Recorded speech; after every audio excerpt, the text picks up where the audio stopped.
What an idiot. Even his teammates are looking at him like, why the fuck did you do that? Okay, I'm just watching old basketball highlights. Let me angle the camera. Oh my God, I need a haircut.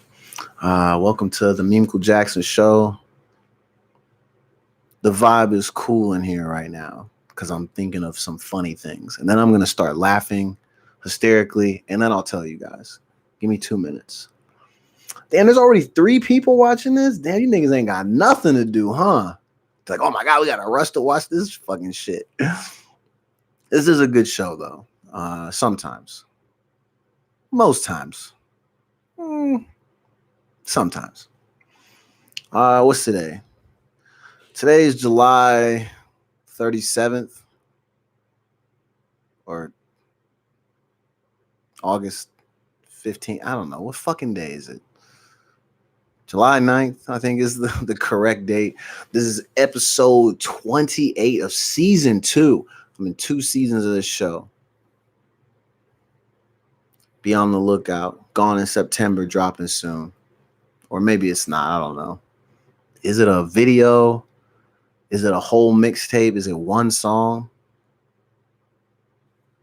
Is it my Pornhub audition tape? You don't fucking know. It's probably all of those. No, don't leave. I'm just playing. Shout out to Markel. Markel's in the chat. Markel has been posting some amazing pictures of people who have finally joined the I Am Right Now project, which is super dope. We had some young kiddos that did it too, and these kids are amazing for wanting to speak out, share their stories, their experiences, and obviously they're all cute. Some of them are even under the age of 10. And then we had some, young teenagers do it, which I really like to see that because we're in a time right now where the young people have the strongest voices. And so I love on a daily seeing these kids who are, although they're young and may not have the years that a lot of us have in regards to like life experiences, they've decided at a young age that they've had enough and they want to put a stop to it. So I will always and forever show respect to our teens. I mean, it's well documented that I'm somebody who I've, done teen work and I've worked with youth and I mentor kids. And like, these are the things that we tell them, that we want them to have strong voices and be self-sufficient adults and be able to make strong decisions and informed decisions. And so it's clear that these kids are taking full advantage of having a lot of resources around them to learn and gain knowledge. And they're most of them are putting it to great use. There are still a ton of kids who are being taught by their garbage ass parents how to hate all of us great, wonderful people who are trying to be on the right side of history. So there are still some kids that need work, but we're never giving up on them because they're still young. We can still teach them if they allow themselves to be taught. And hopefully we can get some of them to realize that what they're being taught by other people is wrong. And we would love for you to come and be a part of history and be on the right side of it. You guys still have time to understand that there is absolutely no reason for you to hate people due to the color of their skin.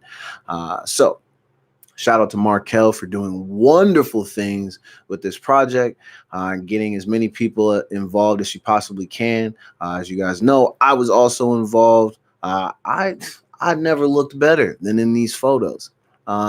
Besides when I was a wee little baby. That's probably when I looked my absolute best, when I was a big head ass baby. Barely had any teeth. And the couple that I did have, they looked like fangs. So they called me Young Fang back in the day. Well, actually, my mom just called me Big Head Ass Boy. Anyway, if you ever seen pictures of me as a baby, see how big my fucking head is now? That's how big it was when I was a kid. I've had the same size head since day one. For my mom, it was probably like a Mack truck coming out of there. Anyway, let's get into the show tonight. Shout out to the people who are watching. I'm in here watching basketball highlights. You know what's crazy? Although I'm watching basketball highlights, my favorite part about tonight is that I get to talk about my favorite episode of Cheaters. And I've talked about this on the show before, but if you were new to the show, you get to hear about my favorite episode of Cheaters, which is an amazing show. If you've never seen cheaters, which there are actually people walking amongst us who have never seen cheaters, I don't understand that. But it's okay. It happens. There are shows that I've never seen, and I get it. Like people look at me like I'm crazy when like you haven't heard of this or seen this. I'm like, no, motherfucker, where would I ever see that at? So I get it. Some people haven't seen Cheaters because it was, usually when I've watched it, it's being played late at night on some channel that, maybe only grandmothers watch. And even then, they barely watch the shit. But Cheaters is America's favorite pastime. No, that's baseball. Wait, isn't it? They're both America's favorite pastime, baseball and cheating. So I love Cheaters. And apparently they're still filming even during the pandemic. So there are people who are literally supposed to be at home quarantining. And obviously, if you know anything about Cheaters, you know it. I think originally takes place in Dallas, Texas. Texas had been wide open, busting that thing. And then apparently they had, people going out to eat, going on dates while they're cheating on their spouses, which I get it. You spent all these months quarantined. Listen, you've been waiting to get out and cheat. Some of you couldn't wait for your governors to lift some of these restrictions. The first place you was going was to the Applebee's to get the 2 for $20 and cheat, which I don't understand. If you're gonna cheat, why are you going to Applebee's? Like, make that shit worth it. If I'm ever in a relationship and I feel like I want to become a scumbag, which will never happen, if I opt to do that, if I'm gonna get caught, I'm gonna get caught at the Metropolitan Grill. I'm going to get caught eating a big ass steak and some shrimps and some lobster. I'm not going to get caught eating fucking mozzarella sticks and boneless wings that were just on the 2 for $20 menu. Like, that's double embarrassment. I only want to suffer one embarrassment at a time, not two. But Applebee's, man, I can't believe they're still in business. I'm sorry, Applebee's. I didn't mean to take a shot at you, but honestly, how are you still in business? It's probably for moments like this. Buddy's literally, I think he's at Applebee's getting caught cheating. And they always look so surprised. Like, oh shit, all these niggas all wearing the same black shirt that has the logo on the front that says Cheaters. And I think it has like a magnifying glass over it, which is pretty crazy. And so they're all getting caught, but they all look so surprised. Like, wait, they knew I was here? Yes, nigga, they've been following you for 3 fucking weeks. Digging up dirt. We watched it all unfold. Shit, we even know what size shirt and drawers you probably wear now at this point. Nobody needs to know that. You probably should clean your bathroom a little bit because they saw all of that in the apartment, outside the apartment, all that type of shit. And now look at you, caught cheating. I get it, man. Some of you people, you have no self-control, and it just, you got tired of being in the same house with them same badass kids and that same wife. But my thing is like this. I think now, when you go into a marriage now, you probably should ask questions like, how are things going to be between us if another pandemic hits? That has to be a thought now. Because if we're going to end up being trapped and stranded somewhere, we got to make sure we're built to last. Got to be Ford tough. And a lot of these people are not. But anyway, I see the thing pop up about Cheaters, and I'm like, yes, an opportunity to share one of my favorite moments from television history, a moment from Cheaters. Let me set the scene for you. Obviously, someone's cheating. You probably guessed that. This young lady's cheating on this young man. He's heartbroken. They do all the dirt digging. They follow her. And she decides to have a playful night with, her side fella. And they decide they want to be very romantic. So they pull up to the cemetery. Yeah, I said it right. The cemetery. Romantic evening at the cemetery. Obviously, Cheaters knows all about it. They knew that they were going to the cemetery before the other people actually knew. They probably set it up like that. You think the show is fake? I wonder. But anyway, they pull up. And so my man wants to fight for his girl. He's not having it with the side nigga. He's like, yo, fam, you got to fight me for her. And she's just like, yeah, I'll watch that. Because why not? We're already hanging out at the cemetery. Things can't get much worse. And the side nigga just decides, well, you know what? I've already, been all in this, tap that. Might as well tap dance on Buddy's face right above all these tombstones. No big deal. They end up throwing hands over this girl at the cemetery. You're probably wondering, well, who won the fight? It was not the main guy. The side nigga defeated him easily, I might add. It was bad. And then you know what he does? He says, fuck it. The fight wasn't worth my time. Neither is your girl. You guys can have each other. So he ends up leaving her. This all is unfolding at the fucking cemetery. I still can't believe it. One of my favorite moments from Cheaters, watching two people have a one-on-one fade at the cemetery, both shirtless, I think, over this girl. And it's crazy. I'm not one to judge. I'm not the greatest looking person, but some of these people are fighting over like literally wild animals, if we're being honest. I'll be like, what are y'all even mad for? There's a billion people out here. And some of these people are literally fighting over people who aren't worth the shit on their shoes. I mean, come on. And then they'll be in the van crying. How could you do me like this? What do you mean? How are you allowing yourself to be on a television show crying in a 16-passenger van with you and your spouse and probably everybody at the Applebee's watching? God, it's terrible. I love Cheaters. And I want to work at Cheaters. I want to be the person who sets up the phone call. So, yeah. You feel like your husband and your wife is cheating on you? Tell me about yourself, Darlene. And what has Harold been doing? Sneaking out at night. Okay, I think we can put some people on that. Where do you think he's most likely to go? Oh, Fry's? Oh, okay. The electronics place. Got it. And who is he seeing over there? Oh, Dylan. Oh, this got interesting. Okay. I feel like we can set that up. I would love to take all these details and connect them with one of our finest private eye detectives. They can do all the dirt digging, and then we can make some good episodes. I don't want to actually be on Cheaters because I'm not trying to get my ass kicked at a cemetery or have to eat at fucking Applebee's. Not doing it. God, Cheaters. If you've ever watched Cheaters, you need to watch the episode where Joey Greco gets stabbed. My nigga got stabbed on a boat because he couldn't mind his goddamn business. Excuse my language. Because he caught people cheating, man.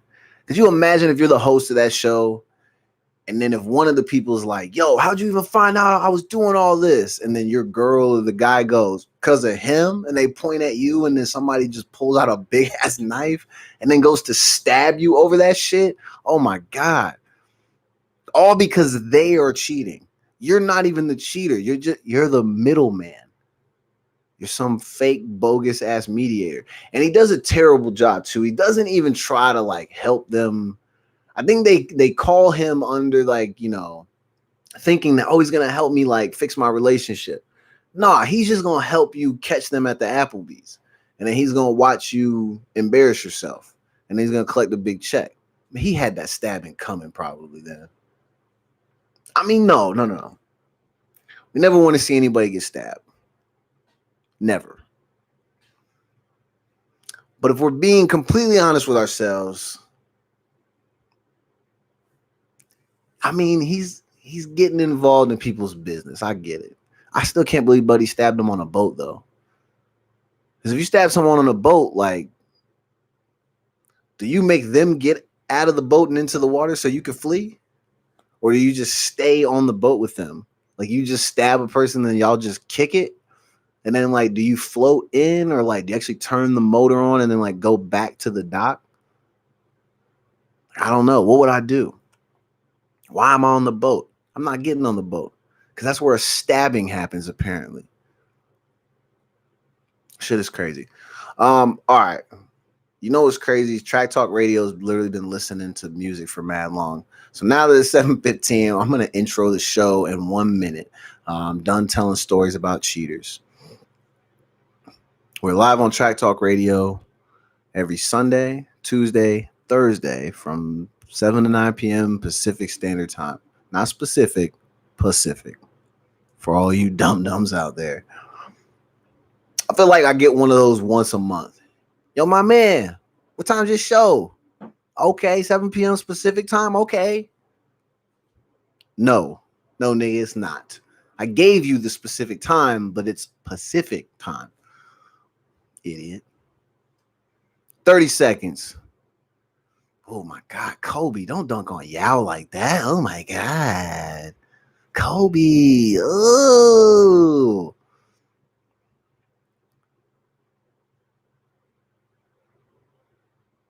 Apparently, Markel's parents go to Applebee's a lot. You know, Markel, I feel like Applebee's is a place for parents, though. So no shade at your parents. Hey, yo. Hey, yo.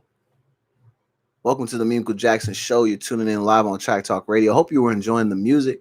I was in here telling stories. I almost forgot about y'all. But you know what? I came back for you. Y'all have friends that do that? Like, oh, we forgot to invite you. I invited you last minute. Or like your friend that leave you at the club and then they don't remember till they're about to pull into their driveway and they're like, nah, fam. I mean, I know I left you, but I came back for you. Nah, F that. I ain't gonna lie to you. I was that friend one time. In my club days, there was literally a time I had a girlfriend at the time. And I want to say that I had driven a couple of my friends to the club, and they had specifically asked me to make sure they got home. And I said, yeah, I got you, bro. Of course. We rode together, ride together, die together, bad boys for life. You know how niggas just be drunk chanting shit? Like, that's a good chant that everybody knows because we all watched Bad Boys probably like the week before, you know? And then so you remember that chant, and you're like, yeah, Bad Boys for life, man. We're going to go out and hang out. Yeah, I left them niggas. Yeah. At around like 12, I was just like, you know what? It's been real. I'm tired. And I went home. And I literally was up watching some shows, and it's like 2 a.m. and I get the wrong where you at text. It's like the one where you like, you know, you like fucked up. Like the one you get from your boss when you're late for work for the 17th time. Yo, where you at, man? We done told you about this. Not that, where you at? Pull up. Was not that. It was these niggas. Mad as hell because I left them. I forgot about y'all. I'm not going to say your names, but I'm just finally now acknowledging that and after a while I tried to be like, well, you didn't remind me. I probably used that against them for years. Stop bringing it up. You didn't remind me, so it's your fault. You know what? It's my fault. I'm gonna take ownership of that because it's been 13 years. I think I should take it now. You know what I'm saying? Better late than never, right? No, not right. Apparently not right. Like those are the guilts that I hang on to, like leaving my homies at the club. And they were okay. It's not like anything happened to them. They just got tired of being at the club, and I had guaranteed them a ride, and then I guaranteed my ass was gonna go the fuck home. And I did that shit. I remember there was one time I walked home from the club. It was like 2 or 3 miles. That's not far now. Now that I've come to Seattle, I walk a lot. It wasn't far back then either, but like anything could have happened in that 2 to 3 miles in the town that I lived at. My black ass walking home from the club, mad as shit, pissed off because somebody wronged me, aka I was just mad for no fucking reason. But seeing videos a couple weeks ago of, you know, the former place of, you know, where I used to reside, Pensacola, garbage ass Florida. And we see how those people be acting, all that racist shit they're doing now. I'm thankful that time I walked home from the club, nothing happened to me.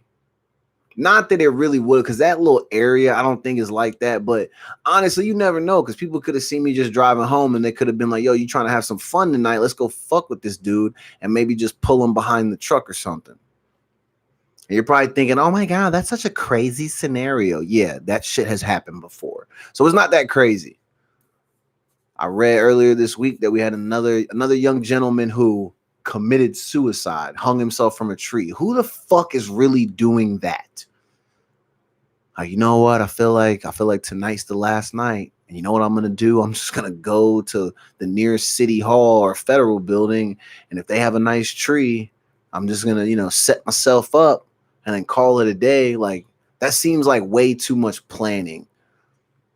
And black people are not hanging themselves from trees when they're suicidal. I just don't believe that. There's no fucking way. We've all heard the stories. I would never, after the stories my mother had told me, my father had told me, the things that I've learned, the things that I know from my own personal experience, if I was even thinking about is the literally, I can say it's the last option, but you know, the last option technically would just be like saying, fuck it, I'll just stay here. I would do that before I opted to hang myself in a public setting from a fucking tree with a rope. That sounds ridiculous. Black people are not doing that. Somebody left a message in the chat and then retracted that shit. Are we scared or something? You don't have to be afraid. You can talk to me in here. I don't bite. I mean, sometimes. In a good way. When there's chicken wings involved. Lately, I've been taking this pre-workout drink, and I haven't been eating regular meals. I've just been going all day without food. And I feel great. Kinda. Energy levels are low. I should be what? Solid. What does that say? Solid tendencies. What are you saying I should be? I have every exchange, man. Okay. Hope these messages are good. I don't even know who this is. But anyway, welcome to the show. Tell us how you feel. What are you talking about? There's somebody in the chat who's going crazy. Anyway, back to my show. But I've been taking this pre-workout and I haven't really been eating a whole lot. And I need to schedule some meals, man. Like I said, energy levels are running on low. But the pre-workout, I've been taking like a half a scoop and it can literally keep you up like all fucking day. So I take it at like 7 a.m. and I can go to like midnight, literally doing nothing. Oh, solid tendencies. Bro, I know I've been monitored. I've had an FBI agent probably for some years now because my meme page is too wild. I get banned every month from Facebook for dumb shit. I know people watch this show. Bro, yes, being monitored just like everybody on our planet. Thanks for telling me things I already knew, but thanks for tuning into the show. Hope you like my lineup. Yeah, I don't know, some weirdo in here adding messages and retracting them. Super weird. All right, let's get into the show. Kanye West, apparently he's bipolar. His family's worried about him. Fam, I'm worried about you too because you say you want to be our president, but then you're struggling with mental health, which is not a problem. And I want you to seek all the resources you need to get the help that you deserve. But you can't take care of us if you can't take care of yourself. That's all I want to say about that. He needs to hear that and understand you are not qualified to be our president because you haven't even figured out how to get your own shit within your own house in order. You can't take care and manage us if you can't take care and manage yourself. Thanks for playing. Do not vote for Kanye West to be president. Or maybe do. I don't know. I guess I can't tell anybody what to do. Like, maybe do that shit. What's the worst that can happen? It can't get worse than this. I can't imagine it's worse than this.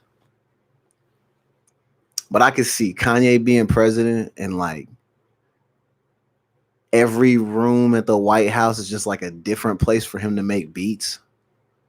And like there's probably always strobe lights going on. He's probably gonna have that whole motherfucker painted mop black, probably. God. I know that there's like some people really believe like how he what did he say? He said he wanted to set it up like Wakanda. Nigga, you lost me when you said that. Because when I hear Wakanda, I'm thinking, okay, so Marvel Studios is helping you with your presidency. I don't understand that. How's he gonna make it like Wakanda? We all gonna get some of those suits? I'll take a suit. If it's gonna help me run fast, jump high, do all that, it'll be lit. Quit being a clown and run, snap up your shoes. I'll make you eat your own dirt. I don't know who. There's people in the chat today. I love it. The chat is going crazy, man. I'm being threatened. You can pull up on me if you want. whoever you are. Interesting show. But anyway, Kanye, you got a lot of work to do, my guy. Plus, I haven't seen anything where it shows me that he's doing or putting his best foot forward in an effort to like learn how to be an actual president.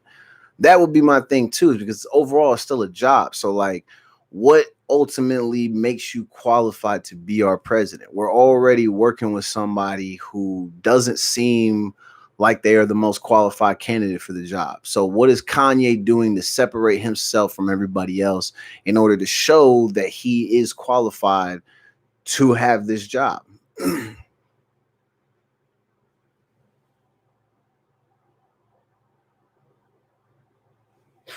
Markel's in the chat giving us the background, the 2 for $20 deals from Applebee's. I love it. But yeah, what if Kanye wins? What would I do if Kanye West was president?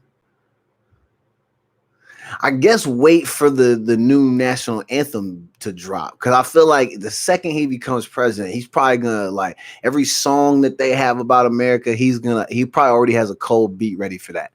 Lyrics, everything. Probably gonna bring in 2 Chainz to get on some of the record. Pusha T will be on that record. Who else is gonna be on the new national anthem record? Let's see. I could see like Rick Ross being on that. I think that would be pretty dope. I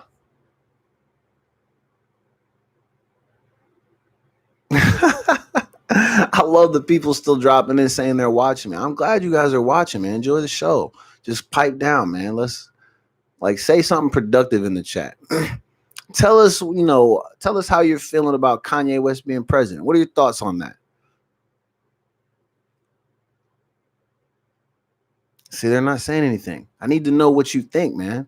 I know you're threatening me. You say you want to pull up, but tell us what you think about Kanye as president. Do you think he would actually wear a suit every day? I can't imagine Kanye in a suit.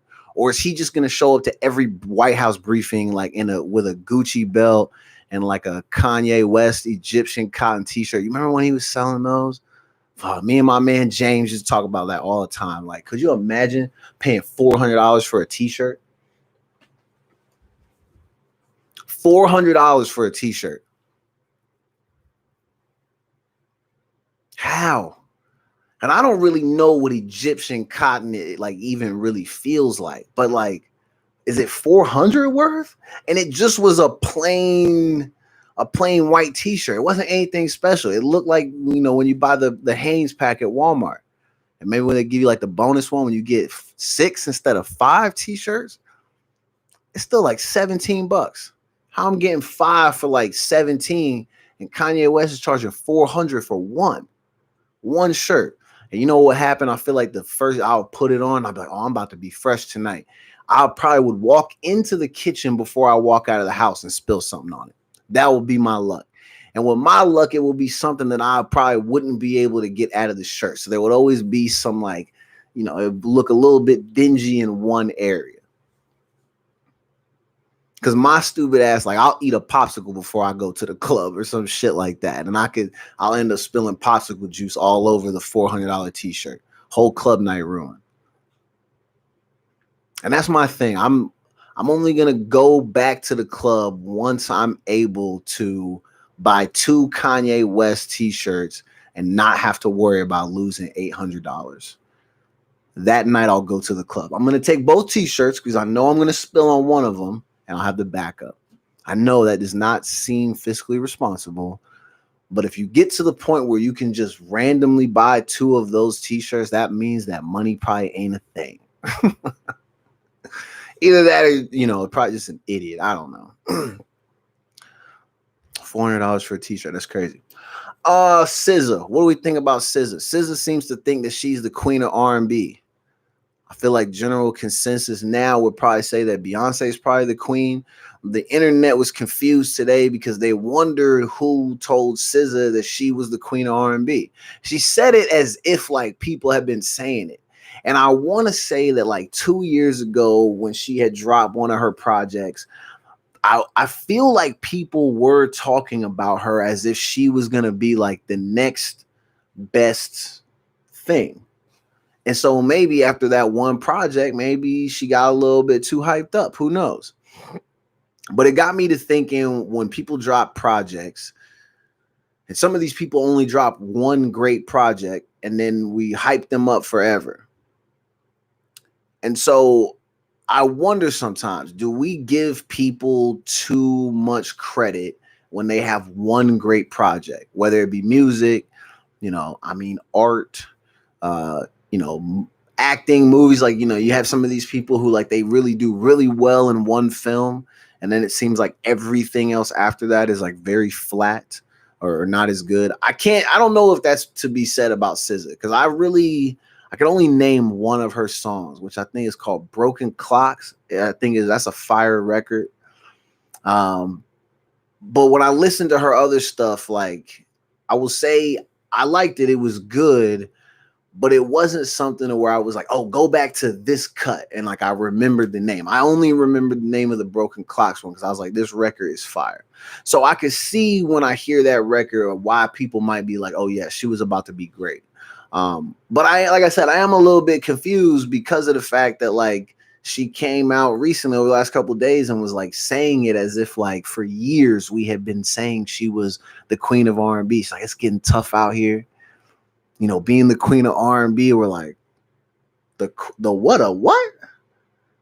Like, fam, are you good right now? You had some, did some day drinking. I mean, it's Thursday, which doesn't really mean anything because people have been on quarantine. So I'm sure, like, you're gonna turn up when you turn up. But like, SZA was like saying some off the wall stuff because we're like, yo, who have you really gone against to kind of showcase that type of dominance? Because like I said, like, in reality, Beyonce probably puts in the most work when it comes to R&B music, and then obviously being one of the female leaders. I heard a good name today when I mentioned the queen of R&B. Someone said Mary J. Blige. I like that one. I can see Mary being the queen. Mary has a deep enough catalog to where you could look at her and be like, yo, she's at queen status. And like I said, Beyonce has that.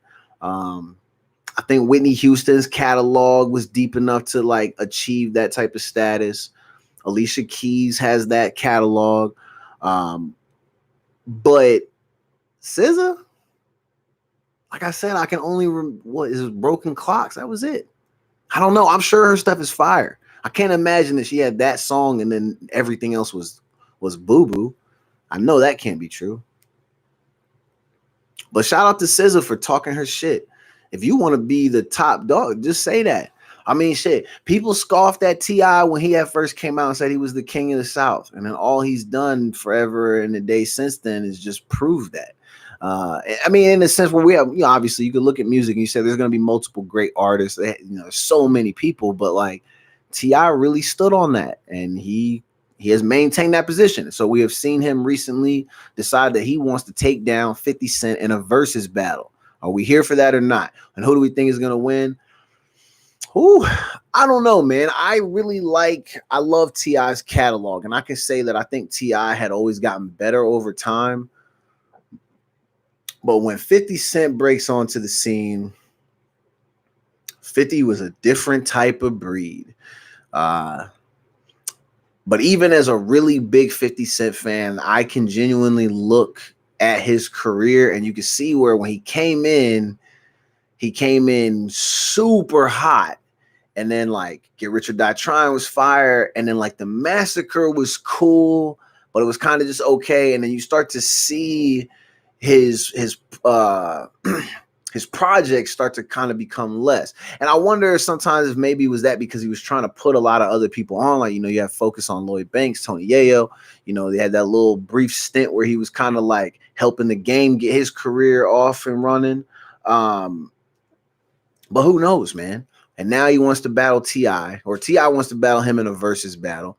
It seems like 50 hasn't really come out and said he's accepting the challenge, but he did, post some funny videos on me. If you follow 50 Cent on any type of social platform, you know that he is a wild boy. He likes to talk his stuff and go at people. It's hella funny. So Who knows, man? Maybe we're gonna see a versus battle with 50 Cent and Ti, which I think would be pretty dope. Ti is almost certain that his catalog is much more dope than 50's, and he actually said that he would prefer to battle somebody like Jay-Z, which is weird because everybody feels like Jay-Z is like the top versus battle. And I wonder if maybe we should spend less time just saying that like so and so should go at like the top guy, and then spend more time just actually matching people up who we think, excuse me, have comparable type of records and success, and then like have them just play their music. That's what we did with Nelly and Ludacris. It was pretty similar. I mean, obviously with the malfunctions and all that, that kind of made it put a little bit of a damper on it. But for the most part, like they came through, it got a lot of views, and it did what it was supposed to do, which is showcase two great artists, and they're able to put their catalogs up against one another. And then you see how it vibes out, man. It's pretty dope. And so somebody in the chat said they want to go deep. And then Markel said, that's what she said. Good one. Perfect timing. But yeah, hopefully we're going to get to see that, man. T.I. versus 50 Cent, or maybe Jay-Z will actually do one of these. I think Jay should just do it for fun. I wouldn't mind seeing Jay-Z versus Snoop, because it's an East Coast, West Coast. They've both been in the game about the same amount of time.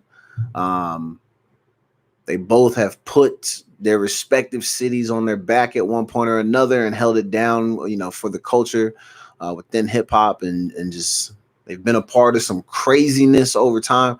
And they both, you know, from appearances, you know, it looks like they've both grown in and become really strong, successful adults that have, you know, enabled other people to, you know, follow similar paths and do all these things. I think their catalogs are both deep enough to where if they battled, I don't think anybody would be mad at that. I think if we're looking at this as like a who's better, like a Snoop versus Jay, like, nah, you're not doing it for that reason. You're doing it just to listen to great music. Like, you play a dope song and I'm going to play a dope song. Not like my song is better than your song. But I feel like Snoop and Jay-Z would make a great versus battle just because the music would just be so good. When you think of people actually like battling, like my record is better than your record, I think we just need to see Jay-Z versus Nas. I mean, I know they battled and they've squashed that, done all that, but like, what do the people genuinely think? I feel like I have Nas over Jay-Z. I know that sounds so crazy, but I like Nas. Jay-Z has great bars. He's an unreal. But I feel like Nas, like if you can catch the flow and you can hear what he's talking about, his shit is next level. Crazy. Anyway, we're at day 119 or day 120. Or something like that. Breonna Taylor's killers still have not been arrested. I don't like that.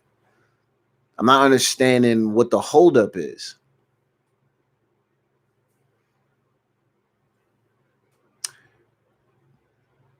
On my show tomorrow, I'm going to talk about Pop Smoke and his album. And unfortunately, he was murdered. And I know it's different, and obviously we're not comparing. I'm so happy that they were able to find the people who were involved in killing him. That's super dope. But then you have to ask yourself, why is this other one taking so long? We knew from day one who killed Breonna. So why is it taking so long to bring them to justice?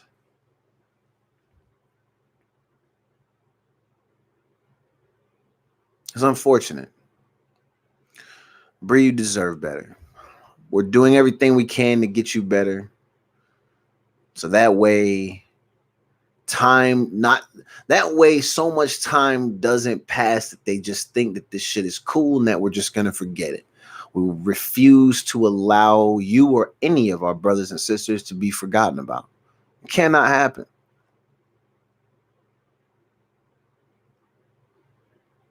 Oh, don't worry, Elise. We're not forgetting.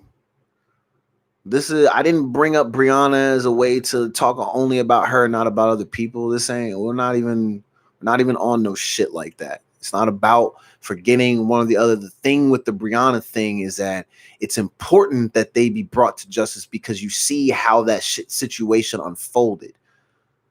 No knock raids are bullshit. Going into somebody's home at 2 o'clock in the morning unannounced is bullshit. The fact that people are told that they're allowed to protect themselves, but when they do protect themselves, that they can end up facing consequences, even death in most cases, is bullshit. What happened to Elijah is bullshit too.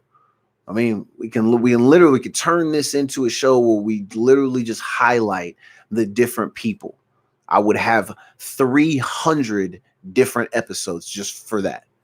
And that's just within the last decade or so. There are probably that many different examples. Elijah, you won't be forgotten either. Can't let that happen. We also can't forget about all of the children who lost their lives to gun violence in the last couple weeks. You know, we had the holiday weekend and Father's Day, like we're losing people left and right. People are dying for no reason, man. Like, at what point do we as people just decide that we want to like relax and chill, treat people right? Man, this shit is not that hard. We should not be losing people at the rate in which we are, but not to violence and things like that. God, like, I can understand it if you lived a full, happy life and then, maybe think, it just goes to the end and you ride it out. Like, that's a wonderful thing. Be able to experience life, have a spouse and have kids and then be able to leave a legacy. But we have people who are literally barely making it past the age of 12, dying for nothing. For what? Because one person's angry at another person, so they start shooting. We got someone in the chat saying, who cares? Bro, what you mean? I fucking care. You probably don't care, but I fucking care. Because I don't want to see my people dying. I don't even want to see you fucking die. Even though you're getting on my fucking nerves, being in the fucking chat, being a loser. But I still don't want anything to happen to you because that shit is unnecessary. You can be a fucking punk if you want to. Doesn't mean you deserve to die over some bullshit. You catch my drift, homeboy?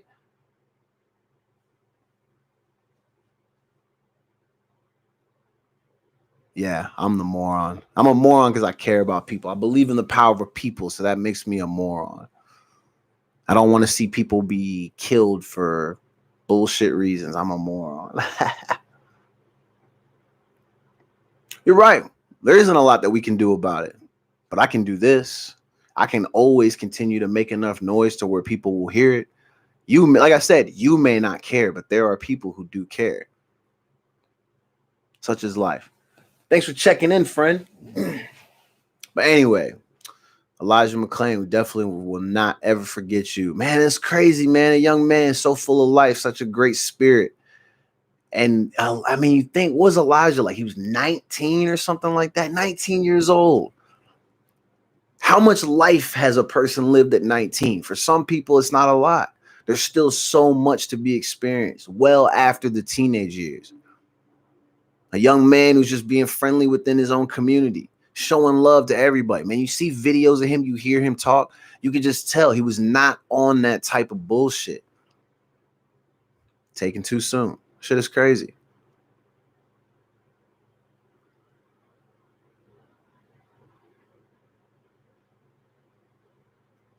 It's life. People die. That's nothing new. I mean, it's not an incorrect statement. Yeah, you're right. It is life. But come on, man. You can't pretend that when you see people die under bullshit circumstances, when you know it can be prevented, that's a bad thing. We can hope for a better tomorrow, especially with things that can be prevented.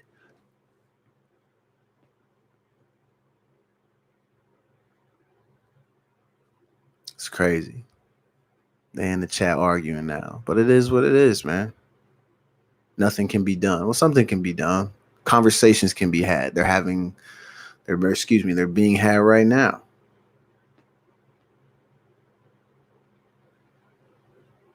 Go to war and question my thoughts. Well, I would say this, man. If you've been to war, I have not been to war. I'm not claiming to have been into some shit like that. I can understand, like, your perspective is probably going to be different. But I'm sure there's things that I've been through that you haven't been through, which makes my perspective different. Bring your thoughts to the table. I'm not mad at you for speaking your piece. I mean, you're saying bullshit, though. All you were telling me is who cares. but you're not actually giving me a reason why you believe that any of this stuff is okay. You're just saying some stupid shit, bro. So that leaves me inclined to believe I shouldn't care about your opinion. Matter of fact, why the fuck am I even entertaining you? Salute to you, though. If you were a member of our military, thank you for your service. But that's as far as the respect will go. Other than that, I think you're a fucking loser. Most living beings are useless.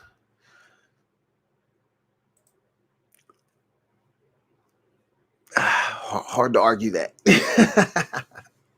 We still got to get the jokes in, man. But anyway, crazy stuff always happening.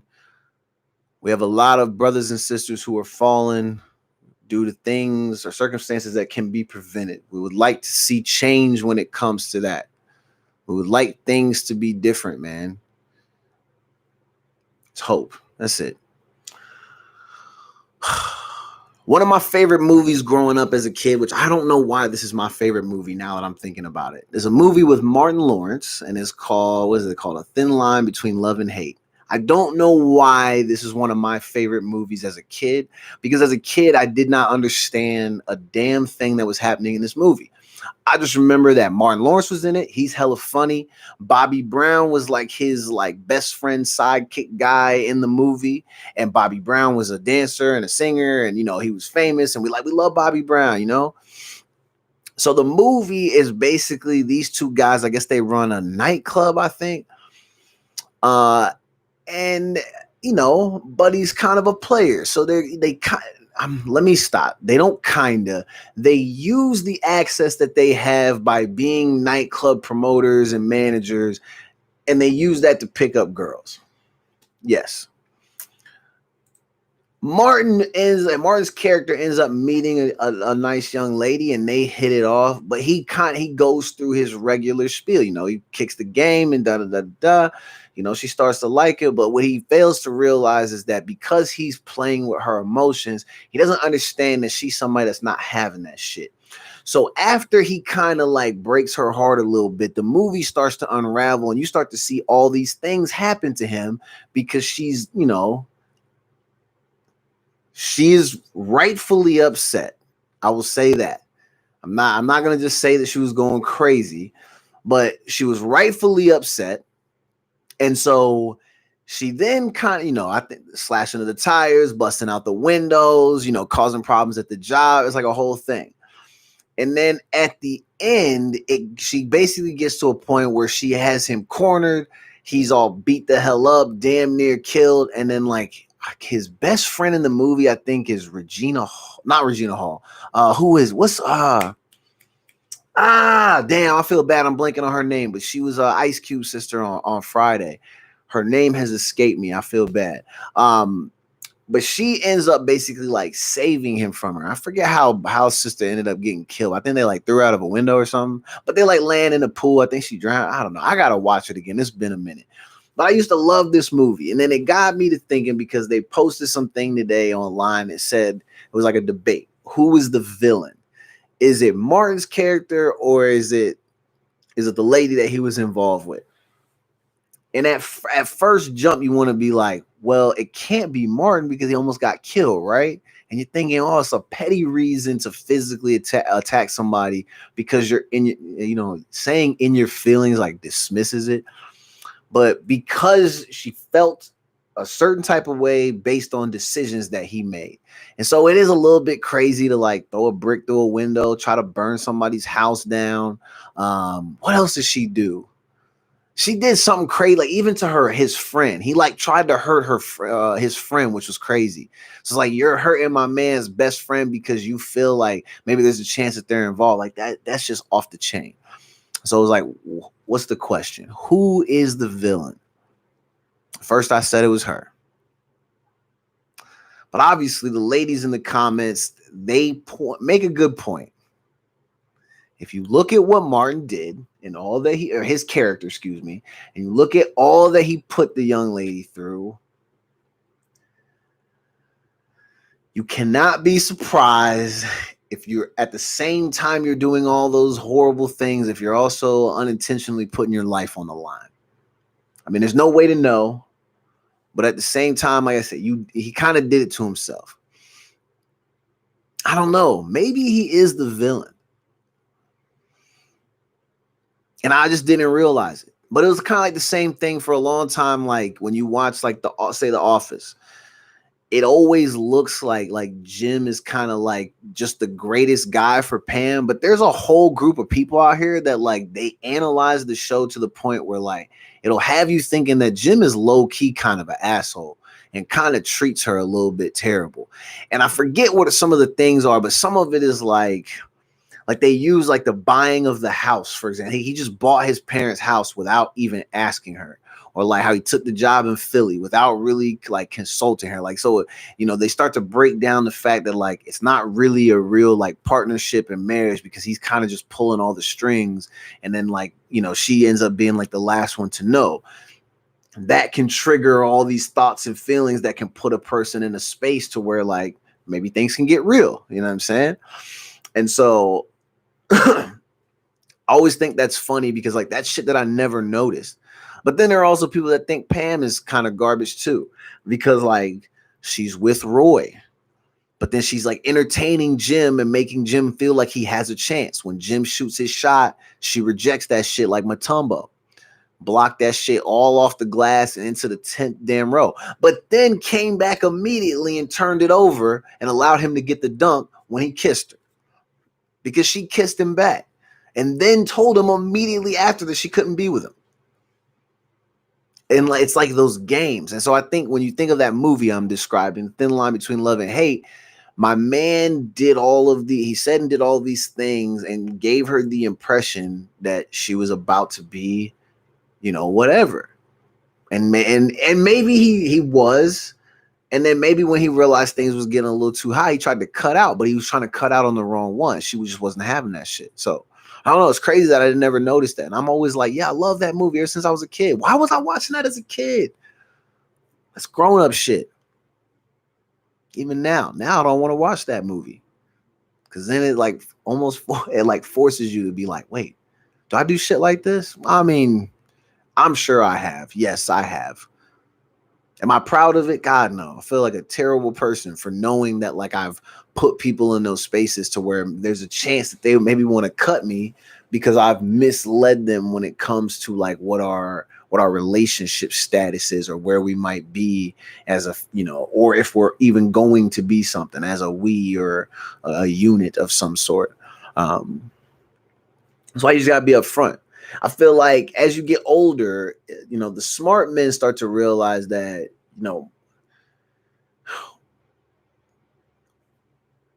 just remain upfront. You make your intentions clear and you don't take away another person's choices.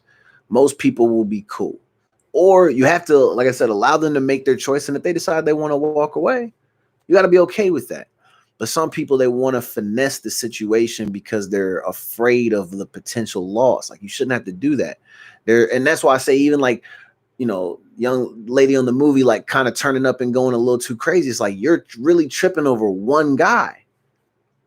There's like a billion people walking around out here. Like, it's not that you don't have options. Like, and if someone is opting to make choices that you don't agree with, like I kind of believe that you're really only hurting yourself if they make their intentions clear and then you still choose to kind of engage them in a way in which will not lead to you being happy in the end. You're doing that to yourself, I think.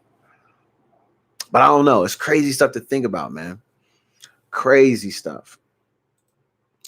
Let's see, man. What else we got? We should take a short break real quick, get back into the music. We are live on Track Talk Radio as well as streaming live on YouTube. Shout out to everybody that's in the chat, including the assholes. Without you guys, the chat wouldn't be going as live. And I'm sure, my homies are in there. Apparently they're giving education to somebody.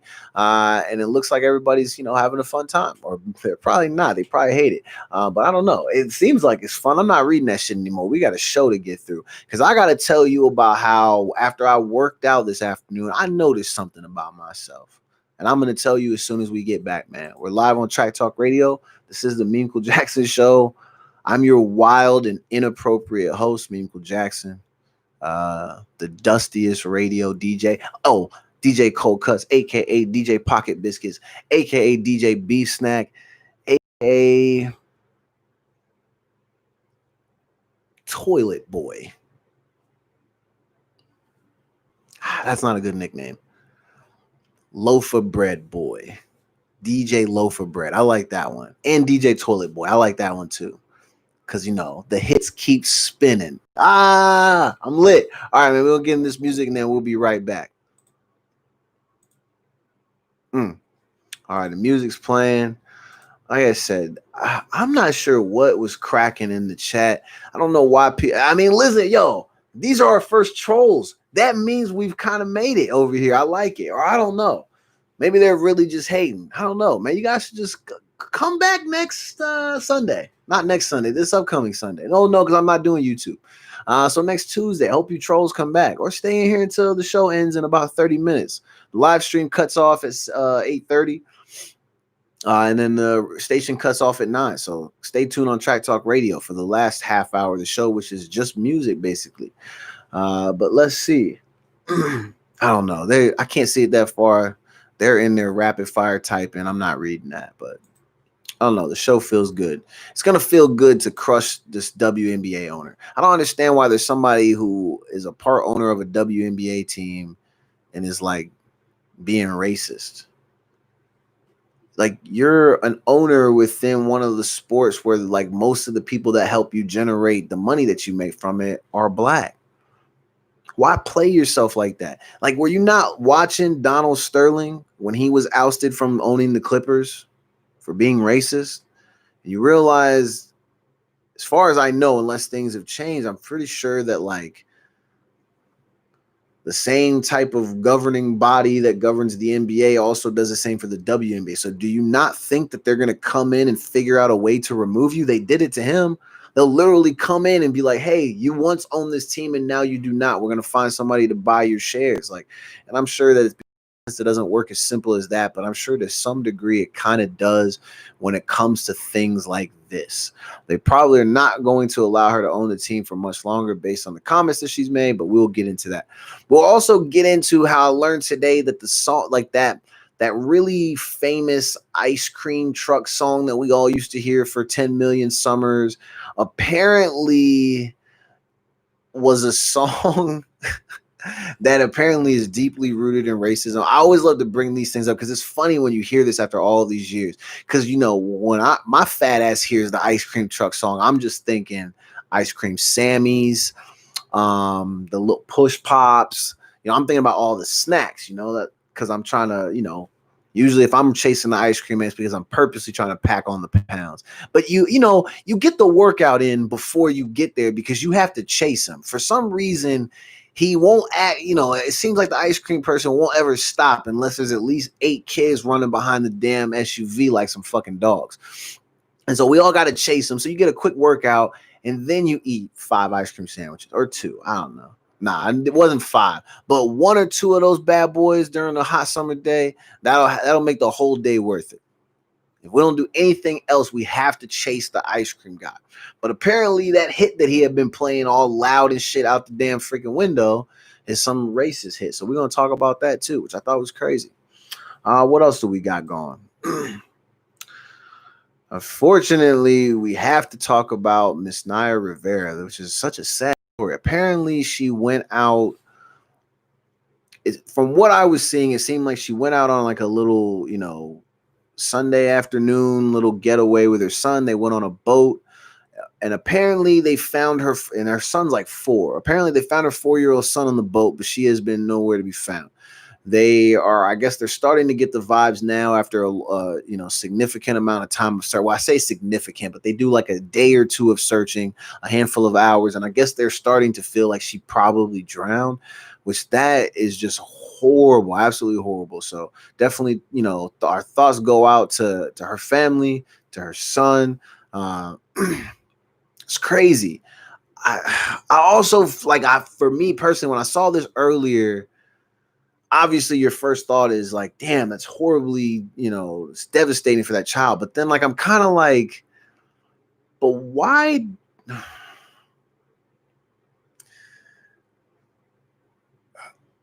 why go on the boat and be the only adult? Because what happens in this situation is a perfect example. Like, if something happens to you, who saves you? If the other person that you're doing this with is only 4. Like, I feel like in that scenario, there should have been another adult present, or at least somebody that like can dive in and maybe assist with the say. I don't know. Like I said, it's a horrible thing, and if anything, you just hope that maybe maybe she turns up, or I don't know. I can't imagine anything good comes from this. If you found her son on a boat but couldn't find her, but I when I first saw that, I did have tons of questions because I was very confused as to how like you would just go out there by yourself and not have help. But I don't really know like the full circumstances of like how they ended up out there. Like maybe there was somebody else with them, and maybe they were on like a jet ski or something, and the boat was out there, and then maybe something happened to her before people got back. I don't know, but it's pretty crazy. So hopefully, maybe we'll get some good news from that. But shout out to her and her family, her son. Fuck, man, 4 years old. Now your mom's missing. Ugh, can't imagine. We'll get into that, and then we'll get into something on a lighter note. 2 things on a lighter note. We're gonna get into how I almost erased myself from the history books today. You're probably wondering, what the fuck does that even mean? I'm gonna tell you as soon as we intro the show again. We will be back soon.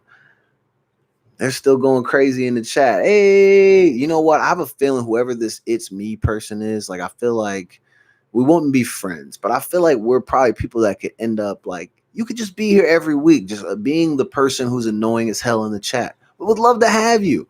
Makes for interesting conversation. I'm not going back to read all what y'all are talking about, but I hope you guys are having fun in there. That's what she said. How much time we got left on the song? Dang, I think I should play my rap song. Well, it's not a rap song, but it's one of the cuts. I already forgot the fucking words. I was literally singing it earlier, and now I don't remember it, which is really sad because it's my stuff. But I don't remember the lyrics because I'm getting old, not because I don't remember my own lyrics. It's just my circuits they're starting to get fried. Not enough sunlight, which that's not a thing, but I don't know. This guy in the chat, he said he chooses hate. I don't know. That's interesting. That's an interesting stance. Can you imagine waking up every day and being like, yes, another day to hate. I love it. Hate. Why? Why would you want to do that? That sounds miserable. I hope at least on occasion you're able to engage in some fun activities, hobbies, whatever you like to do, even maybe like some sexual fun, because that, I feel like that should put you in a good mood. You don't hate the person you're sleeping with, right, pal? When you choose hate, come on. Can you really be mad when you're swimming in the... Sorry. I forgot I was on the... Hope my mom's not watching this. Hey, Mom. Oh yeah, real quick. So I FaceTimed with my niece and nephew yesterday. Apparently my niece has an interest in becoming a basketball player, or at least trying out the sport. Maybe not becoming a professional hooper, but she has some interest in basketball. My sister says she's really good. She's receiving praise from the summer camp kids at the Y. Maybe she's on the fast track to becoming a court killer. It could be. So I say, you know what? I'm going to be a good uncle, and I'm going to send her a hoop video. I'll make her a quick little hoop video. Teach her how to play basketball a little bit, because I can hoop, right? I go out to the court this morning. Circumstances weren't great. It was starting to rain when I rode my bike to the park, so I had to hustle up. I'm gonna get all my excuses in now before we get into how terrible this fucking video was. So I set the camera up really quick. I put my shoes on. I don't even get to warm up. I didn't get to warm up. Okay. First 10 shots, bricks. If anything, I was just teaching her how to build a house. But I feel like maybe accounting is where she should go. So I posted a tweet and I said, you know, I went to make my niece a hoop video because she wants to be a hooper. And then it was a ... have fun being an accountant. Because watching this video, if you watch my video, you'll instantly become a terrible basketball player. I didn't warm up. I should have warmed up. What else can I blame it on? The weather, the court is slanted, the net was hanging halfway off. There's bears somewhere within the state. I don't know. Maybe they were close. Trees, bears, there was a picnic table. I've seen enough bear stories to understand when you have trees and a picnic table and you see someone riding around in a government issued vehicle and they have the resemblance of a park ranger, that there could be bears close by. Okay? Don't judge me. But yeah, it was a terrible video. I sent it to a few people to get some feedback. And I was basically laughed out of the text messages. And I had that shit coming. I was laughing too, though. It just wasn't a good video. And then it got me thinking about all the basketball videos I've made. And some of what makes me a great person to play basketball with is that I only take it 95% serious. The other 5% is made for goofing the fuck off and making people laugh. There have literally been times where like guys on the other team would try to fight people on our team. And then by the end of the game, we can fix that all because I've just been out there making such a damn fool of myself that they think this shit is funny. Like to have a good time, exchange some banter. It's all love. You know what I'm saying? And it's funny. When I watch myself make some of these videos, there are some times where I've literally airballed layups on the tape and I just couldn't stop laughing because it's hilarious. Why continue to make a basketball tape if you don't know how to play basketball, boy? Makes no damn sense. They're still in the chat arguing. We were literally live on the radio arguing with somebody that we've never even seen before. I wonder what this person looks like. Or do they even look like a person?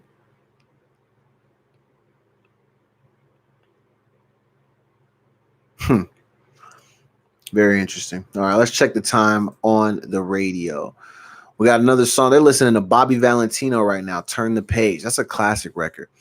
You know, I remember when I used to watch reality shows and I remember seeing Bobby Valentino on Love and in the hot tub with Kirk while Kirk was creeping on his old lady. And I just remember thinking how funny that was, that like he just was in there with Bobby Valentino and they were like trying to like mac these girls. And it was one of those things where I was like, bro, Kirk is like creeping on his fine wife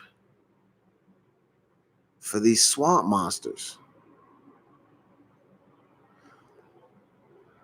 Your wife, Rashida, she's famous. She runs businesses. Like she was out there getting it. And you're literally out there creeping with Miss Trunchbull from Matilda. I really didn't mind her either, though. I probably wouldn't be mad if, like, you know, she blew that whistle at me and was like, hey, straighten up, and then had chocolate cake available. I wouldn't be mad at that. Shout out to Matilda. What a great movie. We talk of, you know, top 10 films of all time. I mean, Matilda's not on that list, but it's a good movie. God, that cake. Ooh. The way, thinking about how that cake looks before that kid shoves all that cake into his mouth, that chocolate cake that she forced him to eat, I was like, that would have been the best day of school for a kid like that. I was that type of kid. Like, oh, you want me to be forced to eat all this? Done. Matter of fact, hand me 3 glasses of milk to wash it down. That should have been lit, man.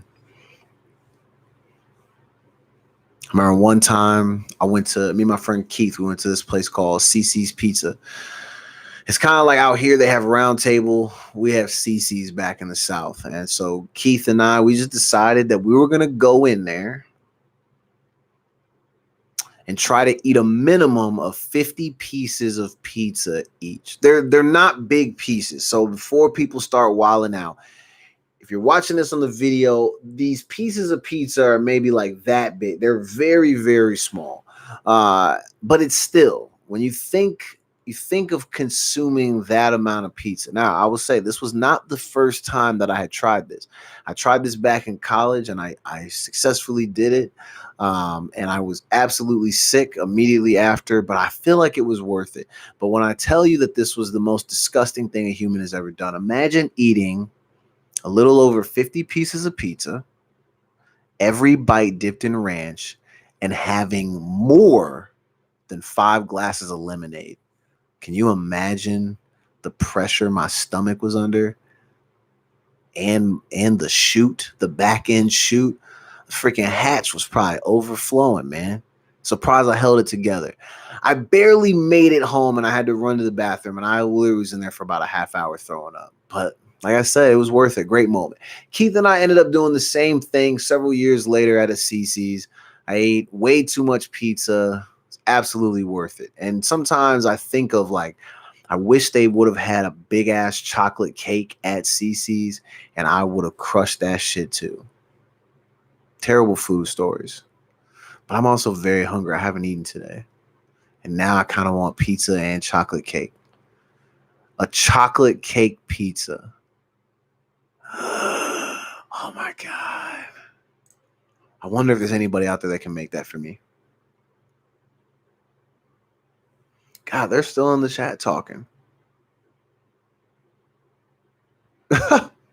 I can't really read what they're talking about. But anyway, they must be having fun. But now I'm thinking about chocolate cake and pizza, a pizza chocolate cake, or a chocolate cake pizza. Wait, I say a pizza chocolate cake? So that means it's a chocolate cake with 2 greasy slices of pizza? Or no, you know what you should do? You should drape stuffed crust cheese pizza over a chocolate cake. So like the outside layer is like some chocolate cake, but some piece of pizza. And I wonder how that tastes. Oh, it probably tastes disgusting. But it probably tastes still better than German chocolate cake, which is the worst cake in the history of cakes. Shout out to Markel. I know that's Markel's favorite cake. But I'm trying to get them to lighten up in the chat. All right, let's go back to the freaking radio. All right, hold up. I had to stop the music. I know you were a minute into listening to Bun B, but I wanted to stop it. We got about 15 more minutes on the YouTube stream, and then it's just going to be a cold 30 of music live on Track Talk Radio. I was literally just in here having a really moist dream about chocolate cake and pizza, or a pizza chocolate cake, or a chocolate cake pizza. I know that sounds the same, but those things are different. So I think some experiments are going to be done over the next couple of weeks.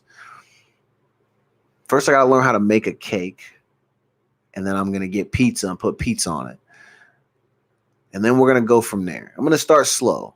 Either way, I need to have some variation of chocolate cake and pizza on deck for whatever I plan to do this weekend. I don't know.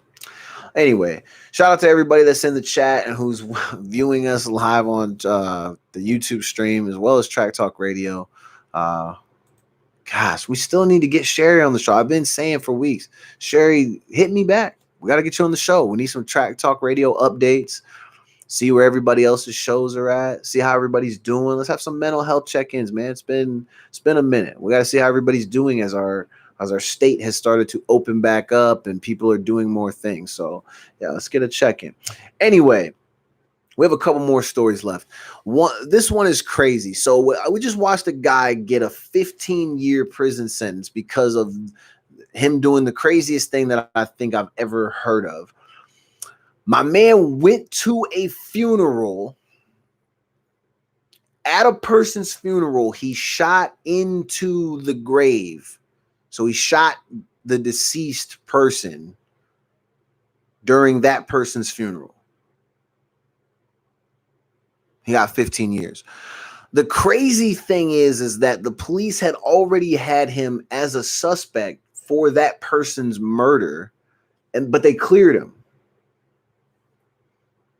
But then Buddy came back for the revenge at the funeral. That's the weirdest thing to me. Like, even after a person is gone, you're still fuming enough to be like, you know what? I'm pulling up to the funeral. And apparently he let off like one shot into the grave, excuse me. And then he tough talked the guy. And I guess he said something to the effect of like, you deserved what happened to you, which I was like, bro, you really took time out of your day to go over to a funeral to exact revenge. And how was it even sweet? Because like he or she has already been taken. They've already moved on. So the satisfaction cannot be the same. Or it can't be what he was hoping for, I imagine. 15 years for that. So crazy, though. You were once a free man, and then you threw it all away. I wonder what the guy or what the person did to this guy to make him want to just be like, you know what? Fuck it. I'll do 15. 15, I'll do it. Because this guy deserves it. I imagine that's how he talks. He looked like he talked like that. He looked like somebody's weird, drunk uncle who's walking around the neighborhood asking people for a cigarette. He looked like my uncle, actually, with the same description. No, I'm just kidding. I'm not going to give my Uncle Mike a shout out. I imagine him to be a crackhead, but he's not. He's probably the person that's in this chat saying that he's watching me. He's probably my FBI agent. I've always thought that because I think he still works for them. Uncle Mike, if you can hear me, can you unban me from Facebook, please? Shit, man. They need me over there. No, they really don't. You know, I'm actually okay with the fact that I'm no longer on that shit. It's ass. I like just being on IG and Twitter. Twitter's where I go to relax now. Cause I don't know. Everybody on Twitter is hella funny. And there's just so much funny content. It's very brief and it's like quick funny. And then you just keep scrolling. Like Facebook, people are on there writing paragraphs to like get one joke off. And I'm like, where's the humor? I like lead with the humor. But I'm glad I'm not on there anymore. Markel's saying no to the pizza. The chocolate cake pizza or the pizza chocolate cake. Or chocolate cake pizza. Wait, what did I say? It's one of those three options. But I think the last two were literally identical. I think I screwed it up. Maybe there's only two options. I don't know. I'll find a way for there to be three. All right, our last two things. So today I was working out just in my little studio. I don't have a mirror to look at anything. I mean, in the bathroom, yes, but I don't have like a big stand-up mirror. You know how sometimes it's good to have a mirror. You want to check yourself out, flex a little bit, be weird. But I noticed my reflection in the TV when I went to wipe my face with my shirt. And tell me why I was looking like a big-ass loaf of wheat bread. And I didn't like that. But it got me thinking about more DJ names. So I think one of my new DJ names is DJ Wheatbread or DJ Big Loaf. I like it. DJ Big Loaf. I'm telling you, man, really like it's a whole thing. But I'm not going to stress it. You know why? Because I feel great. I know I look great. And you can be big and still look good. I'm somebody who has always kind of struggled with being big as hell. So I give myself a really hard time for that. But at this point, I'm like, fam, I really don't care. Because like I still was out there hooping. I can still dunk. I don't feel pain in my knees, and that is one of the most important things to me, is keeping my weight down so the pressure on my knees is less, and my shit feels good. Shit, I was just squatting down to pick up some change off the ground the other day. Felt great getting back up. That don't happen often, and nothing cracked. A lot of times, if you've spent any time around me, you know my bones crack a lot. DJ crack a lot. No, I don't like that one. I do not like that one. Never mind. DJ does crack a lot. No one over here is doing crack. We do not condone crack on this show. Crack is disgusting. But yeah, DJ Big Loaf at your services. Yo, it's your man DJ Loaf. No, DJ Big Loaf on the ones and twos. Or what about DJ Wheat Loaf? That sounds like meatloaf, but it looked like meatloaf too. God, 3 nicknames just like that: Big Loaf, Wheat Loaf, and Meatloaf. And you put DJ in the front. Got the game sewed up. All right, so it's your favorite DJ's favorite DJ, DJ Cold Cuts, aka DJ Pocket Biscuits, aka DJ Beef Snack, aka DJ Big Loaf, aka DJ Wheat Loaf, and aka DJ Meatloaf. I like it. I like Big Loaf the best. I might add that to the bio. AKA DJ Big Loaf. We got to look that up. See if anybody else on this planet is named DJ Big Loaf. If not, I'm claiming that shit. Always down for a new nickname. All right, man. So I talked about earlier, I was going to tell you guys how I almost erased myself from the history books today. Probably wondering what that means. I feel like I almost accidentally took my own life because I started to drink a bottle of water too fast. And like I got, that feeling you get when you dive into a large body of water and it feels like it just swallowed you up and you're about to drown? That little feeling, that happened to me when I was just drinking a bottle of water. So I started to ask myself, can you drown from drinking a bottle of water? Is that real? Did that almost happen to me? I'm pretty sure it did. I had that feeling for about 2 seconds where I was like, yo, this shit was almost over. Obviously, I survived. And I'm, it's tough, being a survivor. No, I'm just kidding. No, but I really was like concerned because for like 2 seconds, I was like, shit, I almost just choked myself. Because I always have heard that you could drown in like a tablespoonful of water. People have come out recently and told me that must be some BS. Like somebody probably told me that to scare me, and maybe that's not real. But like I feel like, is that real? Why would someone say that if that's not real? Someone tell me, can that happen? What's like the lowest amount of water that you can like take on that can like put you in the forever sleep? I'm wondering like what the littlest amount is, because I've literally heard it's like a tablespoon or a teaspoon. It says if you get enough water in your lungs, it could be game over. That's what I'm saying. Like it felt like it was literally going down the wrong chute, and I started to like choke. There was a little bit less air for like 2 seconds. I'm stingy with my air. My fat ass needed. And so as soon as it got like, where the tanks felt a little bit low, I started to panic. And I was like, oh, shit. But yeah, obviously, I'm just goofing. But still, I was a bit concerned. Like, fuck, what if I'm just being too careless one day? And like, that's how I go out. What happened to Meme Cool? Just drank a bottle of water too quick. And then what? That was it. And then he's done. It's over. It's not coming back, but he's hydrated. Maybe. I don't know. Plus, I was in here by myself. What would have happened? I would have fell over. There's not a lot of space in here for me to fall comfortably, so I definitely would have hit my head on something. Blunt force trauma to the head. This whole scenario is bad news. Not going to sleep tonight. Well, no, I'm going to sleep plenty fine tonight. I'm just not going to have any water before I go to bed. Well, anyway, it's been a fun stream, man. Shout out to Markel and Elise for being in the chat. Shout out to whoever this other person was. They said they're watching me. I hope you guys come back next week and watch the show.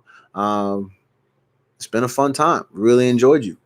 I'm sorry that whoever that gentleman or that person, I don't even know if it was a man, it could have been a woman, but whoever that person was who was saying that they opt to choose hate, Hope you reconsider that, man. Some of us are actually good people. I know I cussed you out earlier, but you had that coming. But other than that, man, if you want to actually have some productive conversations, please feel free to reach out. Let's chat. Let's chat about whatever. Even if you want to tell me about why you hate, let's chat about it, man. Maybe I can help persuade you to opt for other things. I assure you that there are some wonderful people out here. You might even be one of those people if you let that dark cloud that's hanging over you go. Just a thought, man. But let's check in. Thank you for tuning into the show, man. We are still going to be live on Track Talk Radio. They're about to get 35 minutes of nonstop hits from DJ Cold Cuts, aka DJ Big Loaf. We're going to get that music, but the stream is over. It will be up on the YouTube soon. Thank you for tuning in. It's the Mimical Jackson Show. I'll see you guys next time. All right, Track Talk